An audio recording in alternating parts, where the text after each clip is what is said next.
Greetings, Guardians. My name is Bife here. Mara Sov. She's always been a being with far superior insight than most of the rest of us put together. She's been willing to make sacrifices and take risks that we couldn't even fathom, going so far as to die for us to obtain a chance at defeating Oryx, the Taken King. However, everyone has a weakness, a soft spot, something ripe for exploitation, and in some instances, someone they take for granted. For Mara, I think it's becoming all the more clear that this is Uldren Sov, or as he's now known, Crow. Mara is usually composed and aloof when it comes to anything, even delicate matters of statecraft, but over the last few weeks with Uldren, she's started to show a very ugly part of her personality that is very much based in grief, but also highlights the kind of toxic, controlling relationship that existed between her and her brother. Now that Uldren is dead and Crow has taken his place, Mara is beginning to see the extent to which she's lost control of him, and with all of this, we can perhaps start to understand where Crow's storyline is headed. Before anything else needs to be said, I think it should be made clear that Mara does love her brother. She does indeed treat him as a brother should in some instances. But in many other instances, that treatment is laced with a degree of control that can only be seen as toxic. It's something where he's treated in the context of being the second sibling. It's something where he's treated in the context of being nothing more than a tool. This leads to probably one of the most fascinating points at which Mara's story can be found, here in the Season of the Lost, where we're actively able to see her making actions such as taking revenge on Crow's behalf, whilst also still attempting to find a way to ensure that Crow returns to her and fills in the role that Uldren once did, so that her control over him can resume as it once was. To start with, in order to understand all of this, I think we need to head back to the Argus Scepter quest and look into the dialogue from week 2 of that quest, which talks about some of Mara's earliest interactions with her brother as an Awoken, and how she helped bring him into being in the Distributory. And something about this is really going to reveal the major note of all of Uldren, and, to a great extent, Crow's story. Take a listen to this. I understand you bear some knowledge of the Awoken, but our creation is still only myth to you, Warlock. Hear the truth. When the Awoken people came into being after the collapse, I was the first. As first, my chosen form defined what an Awoken could be. Thousands followed my example, willing themselves into existence within the Distributary. Some, like Uldren, required help. His mind was like an unsteady fawn. No surprise he was unable to do it on his own. So I guided him, filled the gaps in his memory. I gave him a star to follow. He was bonded to me, and his devotion spiraled into pathetic recklessness. Even through death, he hasn't outgrown that dependency. I see it in him as he looks longingly to his ghost for answers. To you. Here we learn an important part of Uldren's story, which is simply that he was brought into his second life with a degree of dependence. The entire story of Argus Scepter effectively mirrors that, as Uldren, or Arga in the story, is constantly attempting to gain Mara's favour by searching for the scepter. This is something that can be seen in the lore of the Forsaken Prince lorebook, where Uldren is persistently taking actions that are rebellious or daring in order to prove his worth to his sister. She sees this often as a persistent annoyance, but ultimately understands that she can use this and twist Uldren to her needs, and that is how she persistently controls him. That is the kind of relationship that they have taken on. And even down to the point where he was not handed Argus Scepter because Mara did not perceive him as ready, it highlights that there is indeed a degree to which there is toxic control going on here. In fact, part of the reason Mara didn't hand Uldren the scepter is because he had not yet fulfilled the purpose that she had deemed necessary for him. She was holding onto it until he could fulfill the things she needed, reconnecting the distant territories under her control. This can be seen by some of the further discourse at the end of the Argus Scepter lore, where Mara says the following. I failed to shape Uldren in accordance with my goals, but if I were to take all that he was and reveal that past to him now, would he be my brother? Or is it only his echoes that remain? I see many of those same beginnings leading now to different ends. Tell me, would you be so forgiving if Crow carried more of Uldren with him? Would you still accept him?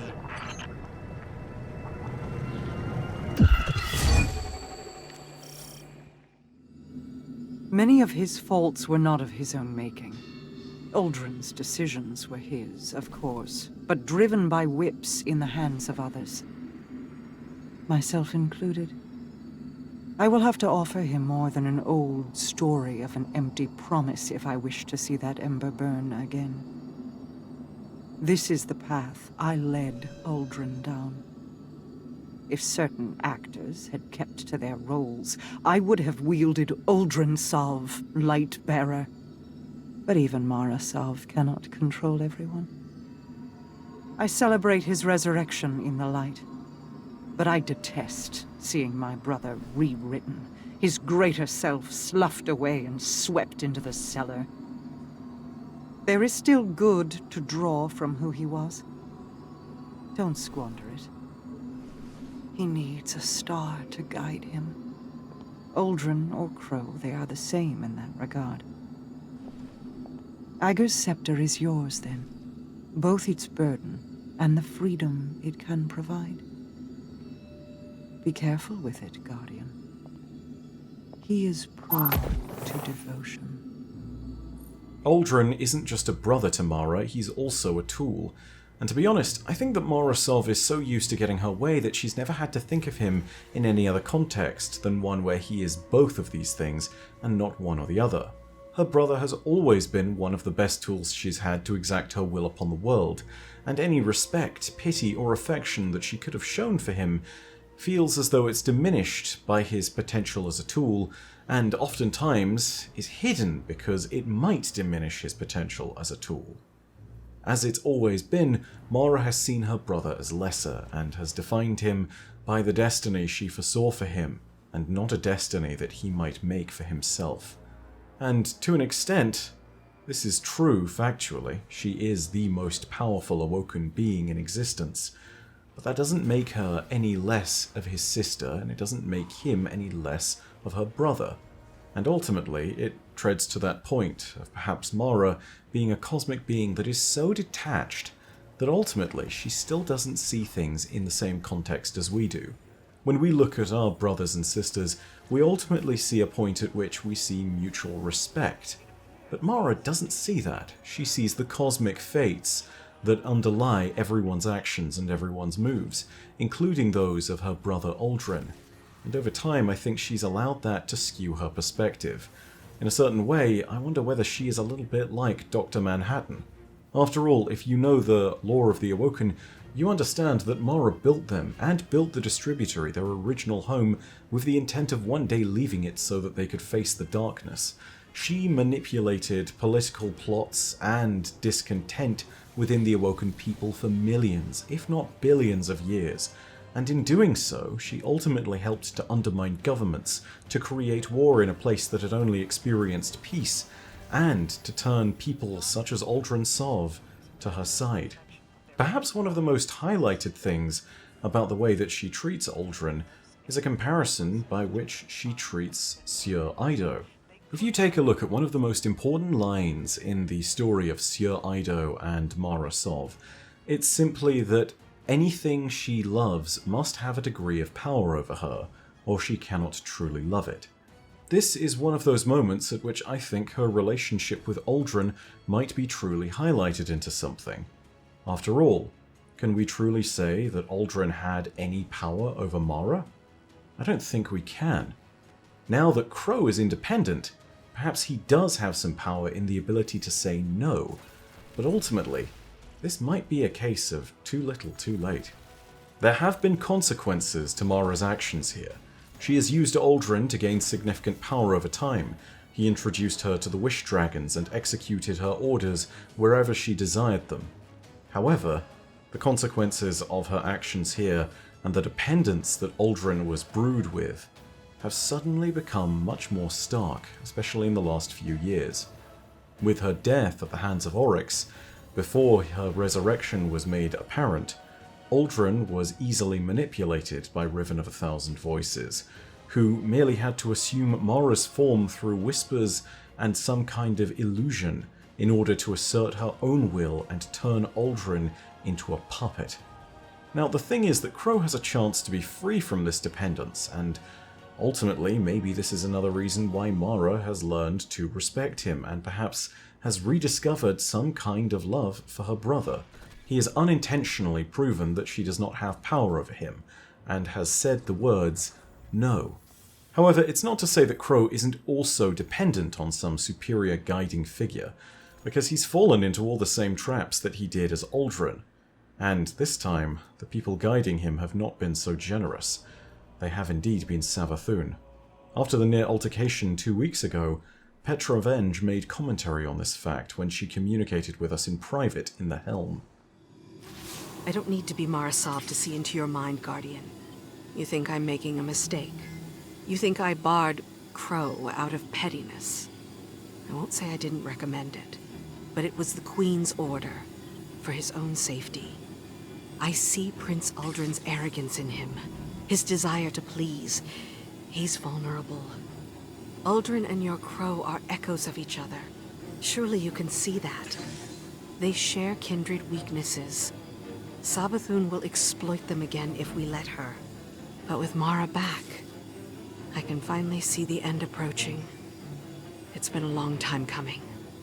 There are still Techeuns in need of your strength. I wish I could fill their place, but this must be how things are. I'm here if you need me. Ultimately, if Crow is to find his true destiny, I think that Crow does need a guide, but a guide who is willing to give up the reins to him and trust him to make his own decisions. His entire story, regardless of whether you look at him as Uldren or Crow, has been reliant on greater figures deciding his destiny, whether that's Mara or Savathun or us, or even the Traveler in the Hawkmoon mission. And it's maybe one of these moments at which he will come into his own when he starts to become a character with his own agency. At current, he sits pulled between the clutches of two squabbling queens. One is his old sister Mara Sov, who would have him continue to serve her needs and become a powerful tool to extend her reign. The other is the Witch Queen Savathun, who would use him as a scalpel to divide the forces of the Reef and the city. In the end, Mara created the dependency in Uldren and drove him into a position where he was vulnerable to the manipulations of others. This is a painful fact that she is still probably unwilling to confront. Not that she had much of a choice this week. Mara and Ikora had a heated conversation about Uldren and Crow, one that ended with a hard truth. Take a listen. How long have your Hidden been privy to Uldren's resurrection? Long enough to watch over him in your absence. And you didn't direct him home. Why? There was a concern he'd pick up some old habits. You know the Guardian is sick. Riven twisted his mind. Eris would have seen it. She is not so easily deceived by skin-deep tricks. It's true I made mistakes, out of an idea of justice, out of grief. Are you leveling this same scrutiny toward Petra? Wasn't she supposed to be watching his grave? Petra has paid her dues. The Vanguard murdered him and is yet to pay theirs. We both lost family. I'm sorry for my part in yours, but Crow has been treated. My brother is dead. He was exhumed, his body twisted into caricature. You had your vengeance. Is that what you're after? Cade, I still feel that grief like a stone caught in my chest. Some days it's more pronounced than others. Vengeance didn't erode that grief. Then tell me, who am I to blame? Who sent him into Savathun's clutches? Who bludgeoned Uldren into a scared animal and drove him from his home? You did, Mara. And those Guardians who hurt him did so out of misguided anger. Don't make their same mistake. Don't make my mistake. Regardless of whether Mara is willing to accept the truth or not, she is determined to win back her brother, in whatever form he might be now. She knows that the greatest obstacle to this will be Savathun the Witch Queen, whose claws are now firmly dug into Uldren's mind. However, the short discussion with Petra that can be found in some of the lore from this week reveals yet more about her conviction to get her brother back. Or at least, someone who could serve the same purpose as he once did. Someone who has the same semblance of personality that he once had. It's found in the Ripples lore book, Part 4, and it reads as follows. Petra Venj hangs her head and examines the hilt of her sheathed knife. Transmat particles still swirl in the air around her like tiny flecks of dust as she steps forward through the Helm Gate to answer her queen's summons. Mara Sov's voice washes over the chamber's stone and crystal. He belongs here, Petra. This place draws his old self out. She pauses, knowing Petra will be silent while allowing her to steep in the words. You saw it too. He should have never been allowed to leave. I wish I hadn't, Petra says, with a heavy sigh. How am I to proceed? Mara stands on the terrace above her. Give him only morsels of who he could be. Nothing substantial. He is a canvas on which work has already begun. I mean only to guide that work to a familiar conclusion. Such things cannot be rushed. Petra shifts her stance anxiously. You're sure? Are you questioning me, Petra? Never, my queen, but I do worry that he is vulnerable to Savathun's influence, Petra offers. She clearly has taken an interest in him for some time now, and he clearly reciprocates that interest. Your words hold no falsehood. You and I will mitigate this danger. If Crow and Uldren are to meet, it must be a subtle progression. Mara Sov leans over the terrace railing. I believe my brother's recovery is possible, Petra. Will you help me? Without a moment of hesitation, Petra responds. I will do anything you ask, my queen. But doubts sprout in her mind. If he does become problematic, Petra trails off, searching for the right words. You needn't worry, Mara soothes. If Savathun moves to exploit him, I will put an end to it myself. I have a feeling that in the coming weeks, a battle of wills is going to take shape, with the Crow as its prize. Determined as she is, I think that Mara Sov's blatant, controlling stance, and the way that that makes her act, is going to drive a wedge between herself and her former brother, and send him spiraling into the clutches of the Witch Queen. Perhaps we'll be there to save him, before he falls from a cog in one queen's machinations, to a cog in another's. But that's all from me for now. Thank you very much for watching. If you enjoyed the video, go ahead and leave a like, and if you have any thoughts of your own, go ahead and leave them down below in the comments section. How do you see Mara, Savathun, and Uldren or Crow interacting this season? How do you see this part of the story panning out? In addition, go ahead and hit subscribe and the bell next to subscribe if you want more Destiny content and want to keep up to date. And as per usual, know that your viewership is quite enough for me. And that in the meantime, my name is Byf. Rodacia Arastra. I'll see you, Starside.